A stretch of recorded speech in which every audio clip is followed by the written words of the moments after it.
เมื่อนี้มาถ่ายรูปอยู่ที่ Colorful Forest ซึ่งเป็นสวนอุทยานสำหรับการเดินป่าอยู่ที่เฮอร์เบย์บ่อนนี้เป็นบ่อนย่างสำหรับชมป่าไม้สัตว์ป่าและก็ดอกไม้ระยะทางของการเดินป่าทั้งหมดยาวประมาณ8 กิโลเมตรแต่ว่าเพิ่นว่ามันจะเป็นทางย่างแล้วก็เป็นขัวให้ย่างเนาะซึ่งสามารถชมทิวทัศน์อยู่2ฝากทางได้ถ้ามิดเพิ่นจะเอารถขึ้นไปส่งอยู่เทิงภูก่อนแต่หลังจากนั้นก็จะให้ย่างกลับลงมาการย่างลงภูก็ถือว่าบ่เมื่อยหลาย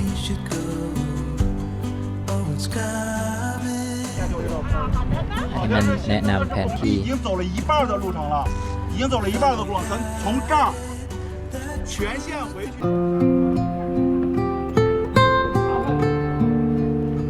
ทวิตนี่ก็วอร์มแข้งวอร์มขาก่อนกับการย่างขึ้นภูขั้นใด800ขั้น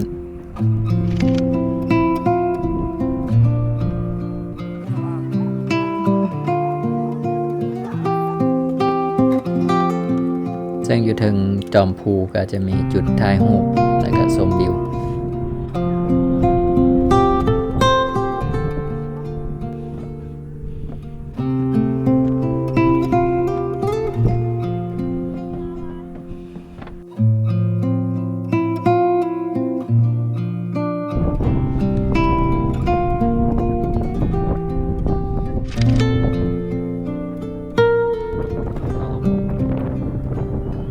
อันนี้มันศาลาที่อยู่เทิงจอมภู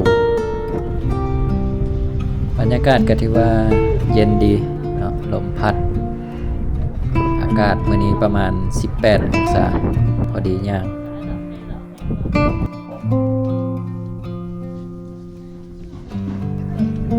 ผู้สาวจีนก็จะมาเป็นกลุ่มเนาะเปลี่ยนกันถ่ายรูปให้กัน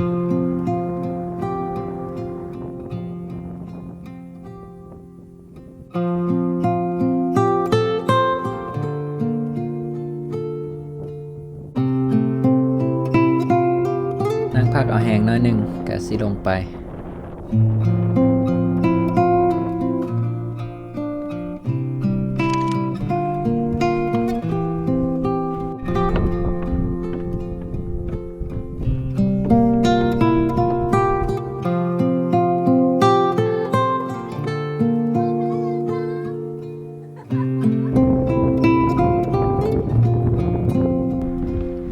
ขาลงนี่สิเอาเปลืองเบรกแน่จักหน่อย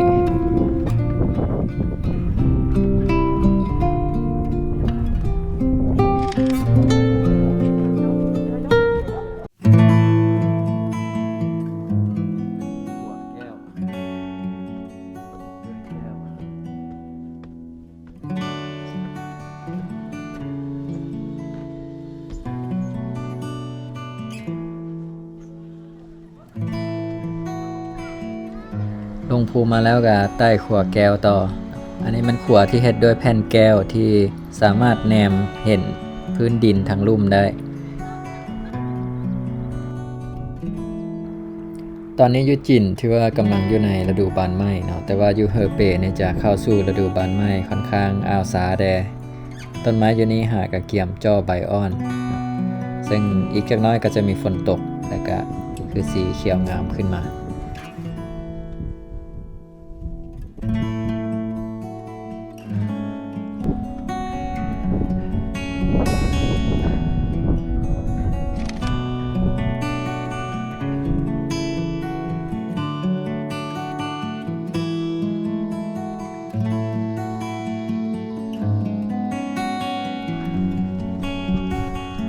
มาฮอดขัวอู้บัดนี้อันนี้เป็นขัวอู้สำหรับข้ามน้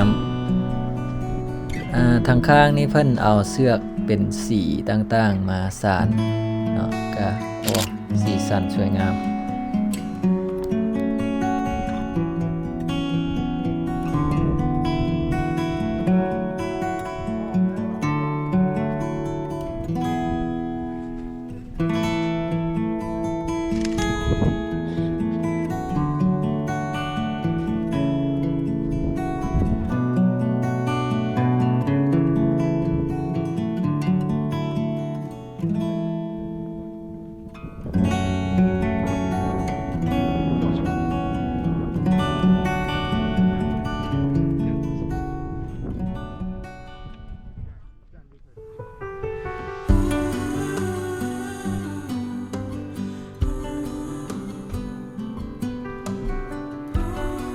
ย่างชมวิวไปเรื่อยๆระยะทาง8 กิโลเมตร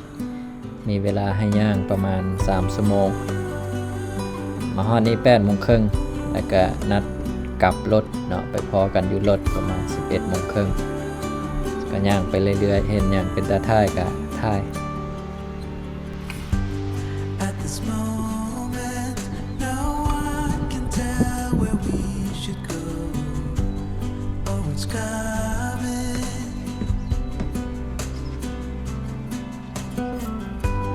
Thought we had it, the truth about our common soul, that it was fantasy, nothing to put belief in. As soon as we saw the ocean, we knew what we had become, defying our own emotion, pretending land was our own. We couldn't embrace the notion that we were meant for something more, something beautiful, something beautiful.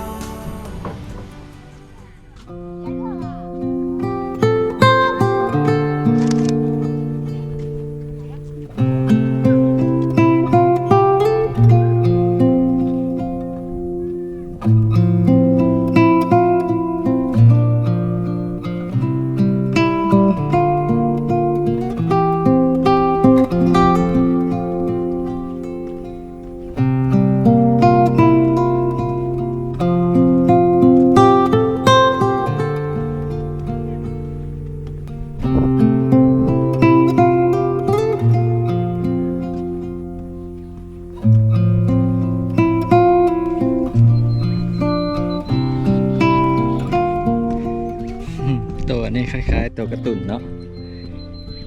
คนหยุ่ยๆคนหยุ่ยคล้ายๆตัวแกะ แต่ว่าโบแมนตัวแกะ ฮัลโหล ตัวอาราปากอส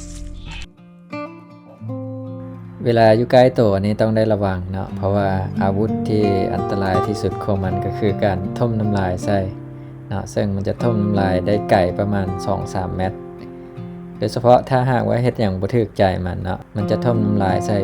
ปิ้วๆๆๆก็บ่มีมารยาททางสังคมปานใด